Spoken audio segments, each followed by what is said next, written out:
এবারের ভোটে আপনাকে মানুষ কেন বেছে নেবে? আমাদের বান্দান বিধানসভা গতবারের চাইতে আরো ভালো রেজাল্ট করবে এবং সবার উৎসাহ আনন্দ এবং যেভাবে 5 বছর সবার সাথে থেকেছে তারই প্রতিফলন ঘটবে। দেখুন, এখনো পর্যন্ত নির্বাচনী যে হাওয়া বাঁধান বিধানসভার, সেখানে মানুষ স্বতঃস্ফূর্তভাবে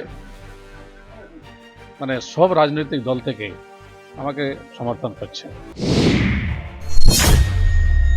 এসআইআর কি শাসকের পক্ষে যাবে নাকি বিরোধীদের পক্ষে যাবে?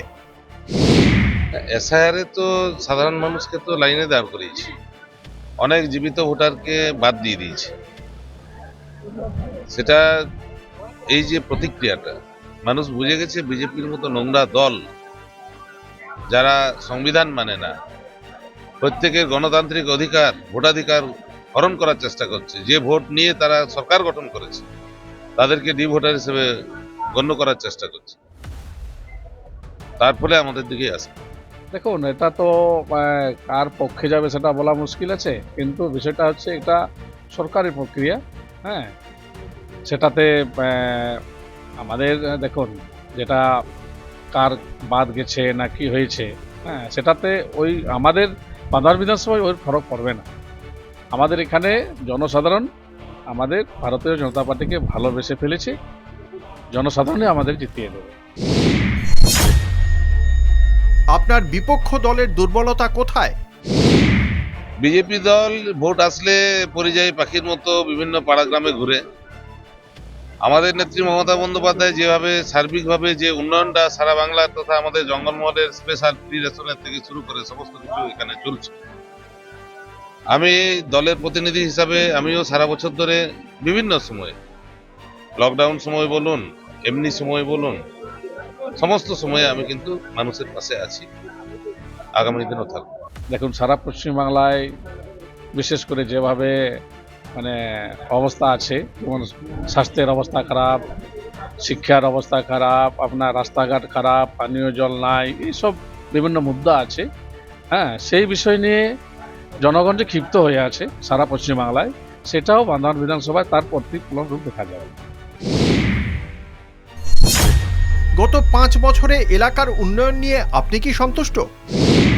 উন্নয়ন দেখুন, একটা বিষয় হচ্ছে যে 2011-র পর থেকে আজ পর্যন্ত সেই প্রেক্ষাপটটা আমি মুখে বললে তো আর হবে না। তবু যে সমস্ত জায়গায় ছোটখাটো যেগুলো এখনো বাকি আছে সেগুলো সম্পূর্ণ করা হবে। আমরা তো উন্নয়ন দেখতে পাচ্ছি না। বিশেষ করে গ্রামে গ্রামে ঘুরে এলে দেখা যাবে পানীয় জলের ব্যবস্থা নাই, স্বাস্থ্য তো নাই, শিক্ষা নাই, হ্যাঁ, স্কুলের শিক্ষক নাই, আপনার বাকি অনেক কিছু আছে। লোকাল নেতৃত্বের দুর্নীতি আছে, ঠিকাদারদের কাছে টাকা নেওয়া, এই রাস্তাঘাট কি বলবো, খুব ইয়েভাবে তৈরি করা। বিধায়ক নির্বাচিত হলে এই এলাকার মানুষকে আপনি কি প্রতিশ্রুতি দেবেন? সর্বপ্রথমে আমাদের যেগুলো আছে শিক্ষা প্রতিষ্ঠানগুলো অনেক পুরনো বিল্ডিং আছে, সেগুলোকে নতুন করে তৈরি করা। স্বাস্থ্য পরিষেবার ক্ষেত্রে আমাদের যেটা আছে সেটাকে আরো বেশি উন্নত করা, যেটা আমাদের বিধানসভার মধ্যে এমন একটা জায়গায় বসবাস করি যেখান থেকে আমাদের বড় হসপিটাল যেতে গেলে মোটামুটি 100 কিলোমিটারের দূরত্বে আছে। সেই ক্ষেত্রে সেটা হবে। কৃষি যে পণ্য যে উৎপাদন হয়, সেই কৃষি পণ্যের সেগুলোকে রাখার জন্য, যেমন টমেটো বলুন, শসা বলুন, এই জাতীয় যেগুলো আছে সেগুলোর জন্য হিমঘর তৈরি করার একটা প্রপোজাল আছে, ইচ্ছা আছে, যাতে কৃষকরা যাতে অসুবিধায় না পড়ে এবং সঠিক মূল্যে সঠিক সময়ে যেন বাজার বিক্রি করতে পারে। এছাড়া আমাদের বাকি যা আছে, বাকি সমস্ত রকমের উন্নয়ন যেগুলো আছে, তাছাড়া আমাদের দলের যে 10টা প্রতিশ্রুতি যেটা দিদি দিয়েছেন, যে প্রতিশ্রুতি দিদি যেটা বলেন সেটা করেন, সেটা আমরা সবাই বিশ্বাসী। এইভাবে উন্নয়নের আগামী 5 বছর আমরা।